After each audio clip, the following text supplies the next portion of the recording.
attendance. May I have a motion for approval of the agenda? So moved. And a second. Mr. Deaver. All in favor say aye. Aye. Motion passes unanimously. Community announcements. Members of the audience may make announcements regarding community events. I Good to have see one. you again, Kathy. Yes. Thank you. Missed you. Yeah, I've been missing in action. Grief is weird. Plain Crazy Saturday this month will be held on the 19th, and it is going to celebrate the 40th anniversary of the first flight of the production Long Easy. Actually, there were two first flights. There was a first flight where they used wings that were designed by Fred Duran, and Dick flew that airplane to Oshkosh and had a lot of problems with it. I won't use Dick's quote, it wasn't nice. So they brought it back, and Bert redesigned some wings because they had used Very Easy wings on it, I think. So anyway, they designed some other wings, and they did another first flight, October 12th, 1979, same fuselage, and it was great. So that's the one that we're celebrating, and that's the one that went into production, that they sold plans at Oshkosh. And that year, Dick Rutan and Mike Melville started building their Long Easies side by side. So Old Blue, Dick's Long Easy, and the Long Easy that Mike and Sally fly today were started in 1979, and they will be here. Starship will be here. I think they'll probably pick up Bert and Tanya. Catbird will be here. Boomerang will be here. I invited the guy with the last flying Very Vegan. He's over in Arizona. Fingers crossed that he'll be here. And then a whole gaggle of Long Easies from all over, including ship number 1 that has had some minor changes and whatnot, but it is owned by Matt Steinmetz, and he's going to display it. So Bert says, I hope Matt brings his Long Easy out because I want to tell some stories about it. I have a feeling he's going to be out on the ramp, and it's going to be hard to get him over to the event center in time to do the talk, because people follow him around like, you know, like he's a rock star, which he is. So anyway, I hope everybody can come out for that. Thank you, Karina, for the events center, and it's going to be awesome. I have a friend here that's going to put the Mojave Transportation Museum Long Easy that was donated by Chris White up on the stage, so that when they're talking about the Long Easy, they will have one to look at. And I'd like it down on its nose. I think they look cool that way. But praying for good weather. A large contingent of Long Easies are flying down from Washington State and Oregon, and I imagine from all over. So hopefully the ramp will look like it did back in 2004 when we did their big birthday party. And hard to say how many people or how many airplanes. I'm thinking maybe 200. So yeah, it's, please Lord, good weather. So y'all come, because it's going to be a really neat event to have Bert, Dick, and Mike talking at this together again. And Bert just had another pacemaker put in, and it's giving him more problems than the other two had. And part of that is getting older, which is no fun. And but they had to do a lot of cutting to get the old one out. So he's real frustrated that he's not healing faster. I know the feeling. But anyway, again, fingers crossed that he'll be feeling well enough to come, because it's so fun to hear those guys talk about these airplanes. Thank you for your time. Thank you, Kathy. Any other community announcements? Say something. I told Jim I didn't have anything to say, but I changed my mind. Ah, good. Doug Clipperton, Mojave. I met with some folks from 8 Minute Solar Energy this morning. It's the second time I've met with them. I understand they've met with Karina. It's the second time I've met with these people, and they impressed me as an outfit that wants to work with the communities that they come into and listen well to community reaction and needs. And they're planning a project that's going to be out east, more towards the Canfield area, but they have to transmit the power to the windmill, which means they have to come through here. So they're quite willing. They've got a couple different areas where they're going to have to come near the airport, and they're planning to go underground. So they don't have big wires and towers sticking up in the ways of the runways. They're also planning to go underground west of town, where they go south of the Joshua Middle School and the housing tracks over there, so that they don't have towers running right along next to the housing areas, which is nice. They'll continue out a little farther east before they come up, but then they are going to be going the towers along Oak Creek Road some more. When we met with them earlier, the last time, we had suggested possibly sharing towers with other companies, so they aren't putting up new towers. They approached that idea, and we're not getting much cooperation from the other company as far as hanging their towers or sharing their lines. Like we said, when they put their towers in, they are going to plan on making their towers or their lines available for other companies to share, so that there will be less building new lines and putting up new towers every time somebody puts in a new solar facility. I wonder if the county would dictate that. I know that was the case with some cell tower hearings I went to. Yeah, I think they're dictating things like that more now. In the early days, before they thought of it, they didn't, and that's the problem. And we've got a bunch of stuff in out there that is already in. Is it Now, John? stuff with it. They still have to follow the county's red, green, blue map, no matter what, the altitude of their towers and everything. Oh, yeah. So that's the governing Yeah. law. They'll be getting back with us again, but the second time they come in and just sit down and ask them for feedback.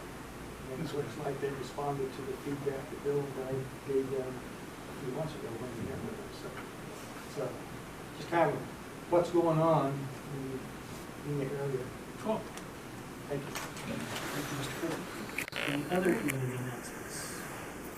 Seeing none, we'll move on to item 3, consent agenda. All items on the consent agenda are considered routine and non-controversial and will be approved by one motion unless a member of the board, staff, or public requests to move an item to an action item. Motion to approve. Okay. Anybody want to remove an item? Public? Board? It's been motion and second. All in favor say aye. Aye. And there are none opposed. Motion passes. Item 4, action item, resolution amending board policy 700 to add a records retention policy. Staff report, please. Good afternoon, members of the board.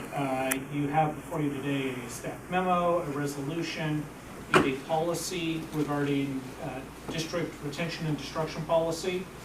This was part of the old admin code. It did not get transferred into a current policy, so we are now adding that to the policy. This covers two main areas of law. One is the Public Records Act, and there are sections in there dealing with requests for public records. There's a section dealing with requests in writing, and then requests for people who come into the office in person. Then the other provisions deal with how long records are retained, which is governed by state law. There is a Local Agency Records Retention Act in the government code, and then the destruction of records when the time is up. We've gone through this process. We have gone through the records destruction process where we've brought a resolution to the board, and we have attached as an exhibit a list of all of the records that are being destroyed, which is required by law. And what we're asking you to do this afternoon is to approve putting this policy into the, I think it's the, is it the operations policy? Yeah, board policy 700, the operations policy. I'm happy to answer any questions you may have. Any public questions or comments? Any board questions or comments? I'll make the motion to approve the addition to the government. The motion, is there a second? And second by Mr. Arnott, all in favor say aye. Aye. Motion passes unanimously. Thank you. On to item 5, reports, finance report. Good afternoon. So I'll be giving this report on behalf of Carrie. So if you have any detailed questions, I'm going to take them back to her and get back to the board. So I just have a couple of notes here on the treasurer's report. The primary reasons for the expenditures, again, just being the beginning of the year, usually the first quarter of the year is when we start kicking off a lot of the large projects. So it includes primarily paying insurance policies for the fiscal year, the perimeter road, which is now underway, construction wise, and the taxiway Bravo wrap up is primary. How come we're not, writing, how come we're not putting those in as a prepaid item and writing them up pro rata over the course of the year? Which items? The perimeter road? No, like insurance for the year, things like that. So, on the, to be honest, I'm not really sure. I'll have to ask her if on the P&L we're doing that, but as far as the cash balance goes, this is simply cash. Oh, you're right, I'm Yeah, sorry, I on the apologize, treasury. But as far as the P&L, I do think they are amortizing that over the year. My bad. Forget I asked, it's over. Let's see, gallons sold, in August, 71,000 gallons, so we're still, going pretty strong on fuel sales. On the air report, we did have one customer on the over 90-day list, that's Paxton. They did submit a wire payment today, but I think it was for only $6,000, so I'm still waiting to hear from them as far as when they're gonna clear up the rest of the balance. So, that's the Boneyard, commercial aircraft. So I did get a text back from Brian, he's traveling overseas, he said he'd get back to me later on this week, so I should have that cleared up soon. Unless there's any questions on the elevation report, we'll kind of skip over that. Yeah, I'm sure you will. It's a positive balance, promise. Any questions on financials? Okay, I'll go through the CDO report. So, we did chat a little bit about the perimeter road last time, that the construction is still underway. It's gonna get pushed a little bit. We're trying to accommodate our customer schedules back there in the test area. So we're working with them to try to come up with a better schedule on when we can actually do the prep work and then do the construction. So we're trying not to interfere with the testing that's going on out there, because we understand that a lot of the customers are under pressure to get up and running here soon. We have submitted our environmental for the Taxiway Charlie project. We hope to have the final estimate for the pre-engineering completed, or at least the proposal completed, hopefully by the end of this week. So if that does come in, I may request a special meeting to see if we can get that through before the November meeting, if the board would be okay with that. And then one other update that I'd like to give is, so several of us attended the SETP dinner on Saturday night, and we were very proud that Evan Thomas was the Straddle Chief Pilot, won actually 2 awards at the SETP dinner. So he won the Kinchlow Award, which was the final award of the evening, given for the best professional accomplishment test pilot. And he also won an award for a technical paper that he had given earlier in the week. So that was fantastic. We were very happy to hear that news. Any questions on the CO report? Just a comment that we were very well shown at SCTP. A good 40, 50, 60% of all the videos and stuff shown right here at MASP. Skill had a great video. Okay. Didn't You seen it yet? Alright, moving on to board committees, there are none. Item D, Board of Directors, this portion of the meeting is reserved for board members to comment on items not on this agenda. Is there any board comments? Yeah, I have a comment. I saw something somewhere online yesterday. Lemoore Naval Air Station has a new commanding officer. And maybe give him a month or 2 to get settled and then invite him over for lunch and a tour. Okay. Stu could probably help you organize. Yeah, that's a good suggestion. Also, Mick Leeson's not running for super. Really? Yeah, I was just wondering if Stu's gonna run for that. I haven't heard. He's too smart for that. I think you're right. Yeah, tell the commander over Lemoore that he can't get an F-18 over here, I'll go pick him up in my plane. Happy to do that. Is that all you had, Bill? Huh? Is that all you had? I was gonna. Yeah, that's all I got. I just have a question for Karina. What's that of late? What's our relationship like with the state of California and air operations, airport operations? What's going on there? If you can just update the audience. In terms of Caltrans? In terms of everything. Okay. So, I actually spoke at an ACA conference, which is what do you remember what it stands for? Association of California Airports, up in Tahoe, South Lake Tahoe, a couple weeks ago. And there were a couple of Caltrans folks up there as well. But this was an opportunity for a lot of the California airports to get together and you know, share best practices, talk about, you know, some of the things that they have going on at their airports. And I actually chatted with one of the reps from Caltrans, and they're really eager to help us specifically. The challenge that they always run into is they run out of money so quickly. So in terms of their grant program, we were excited to hear earlier this year that they've actually increased it to, I think it's $75,000 is their match potentially, up from $25,000, which is a step in the right direction certainly, but it still doesn't go very far when we're talking about, you know, taxiway projects in you know, millions of dollars, $10 million in some cases. So it's encouraging that they are trying to move forward. Caltrans has also set up a steering committee, which they've invited us to participate, but it's still kind of being worked out and getting set up.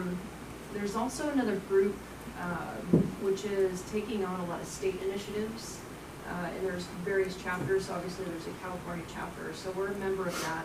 It's relatively new. Legislatively, there is something being considered in Sacramento in terms of like an aerospace commission, I think is what they're calling it. But the question now is who's going to fund it? They want industry to fund it. There's a lot of pushback from industry about actually funding the program. And it's not, you know, it's certainly not just us. It's the large aerospace companies that are invited to participate in this as well. So it's still to be determined how that's going to be established, who's going to be participating in that, and how it will be funded. But a lot of these, I think, are kind of a step in the right direction. It still doesn't help, though, when, you know, the states that we're competing with are essentially building facilities for a lot of folks in the aerospace industry. So that's not something that we can compete with by any means. I guess my question, but of course this is just direct comments, so I'm not expecting any answers or taking any action whatsoever, but, you know, I just wonder, what can MASP do and what can the aerospace companies do? Because there seems to be a focus on paper straws for turtles, canceling helping police officers, canceling school districts' abilities to suspend students. That seems to be the focus of California government, rather than helping to keep industry and jobs here. And this is huge, and I feel like that our state government is paying attention to paper straws for turtles and not keeping people in jobs here in California. And I think this is a perfect example of an area where they can focus. This group that's getting together at the state level, I would be curious as to what their thoughts and comments are on refocusing our legislature and our governor to do things that make California better. Can I make a quick comment? Go right ahead. We're going to have Assemblyman Tom Blackie at the next Chamber of Commerce meeting. As somebody who's worked in the belly of the beast in Washington and in the state, about every level of government, people say, oh, the government's doing this. Well, the government responds to the people. And the best way, these people are getting all these other things that are done, they're happening because people are going to the legislature and saying, you need to do this. So, and I will also say that most of these programs on the legislative level are financed by the people that expect to get the benefit of that. You know, we've got, you can't believe how many bureaus and commissions and stuff. I get the list of the appointments to the governor's office 2 or 3 times a week, and there's commissions you never heard of. And they all exist because a group of people got together. I was involved in that, getting the state geology board going here years and years ago. but you've gotta help, you've gotta pay for it. You know, the raisin guys pay so much money every month into, you know, every one of those little boxes of raisins to support these kinds of things. You can't just sit back and say, well, they gotta do it for us. You've gotta pay your money and take your chances. They want stuff done, but somebody's gotta pay for it. And if it's gonna benefit you, you need to kick in a little bit, and you need to get people up there in Sacramento that call lobbyists, I have been one, and get these things done. And Tom's been great, and Tom actually pushed through some legislation on our behalf when it came to the carve out in the PUC code that limits our borrowing, but then it ended up getting stuck in the Senate Finance Committee, and the Senate wouldn't hear it. So we have a lot of challenges. Our local representatives are great, and they definitely have our back, but when it gets up to Sacramento, there's so many other pressing issues that take priority as far as the state government is concerned. Paper straws for turtles. Right. So, you know, when I participate in these calls, these monthly ASA calls, you know, I come away feeling frustrated, but I'm just, imagine how Lockheed Martin feels, who knows what Grumman feels. You know, they're in the same boat in a lot of cases. So they might. Well, the difference is, here's a huge difference, and this has happened. Lockheed and Grumman and all these entities, they voted with their feet. We lost thousands of jobs back in the 90s, went straight to Georgia. Not too long ago, Toyota down in Southern California lost hundreds of jobs. And, you know, it comes down to, you know, we used to talk about guns and butter, right? Now it's paper straws for turtles or jobs. What is it going to be? I was invited to testify earlier this year in Sacramento in front of the assembly on one of the topics of spaceports, and 2 members showed up. Tom Lockheed was one of them. So there just isn't the interest in Sacramento, which is really unfortunate. You know, one of the things that I know back in, we were trying to protect the Edwards and China Lake from the BRAC program years ago. One of the things that we did was, the governor's office was helping us at that time. I can't remember which governor it was, but what we did, we went all over the state, and you know, we've got an arrow with somebody like Northrop. They're not just in one county here. They've got people all over the state making little widgets, and you know, Incotech makes all the little fasteners that go in all the airplanes and stuff like that. So, you know, that's why when the government, when they built a new bomber, there are parts for that bomber being made in every state in the union. And when you need something, you go to a member and, you know, Ukiah, and say, hey, you've got a company here in Ukiah that's making widgets for Stratolaunch or something like that. And it behooves you to get off your butt and spend some money and go talk to your legislators. I guess what's precipitated my question, and all this was Chairman, what precipitated my question is I saw about 4 different articles in the last week of commercial space that had nothing to do with Mojave Spaceport in California. And it was just a little bit disturbing. Well, it's a new industry, and it's... Yeah, no, I got that. You make a really good point, Bill. I understand that. But we want the state of California to be a building block, not a stumbling block. That's all I'm saying. That's it. Any other direction? Move on to 6, public comment. Not on the agenda from the public. Is there any comments? Everybody awake out there? Seeing as there is none, we'll move into closed session. Thank you, everybody.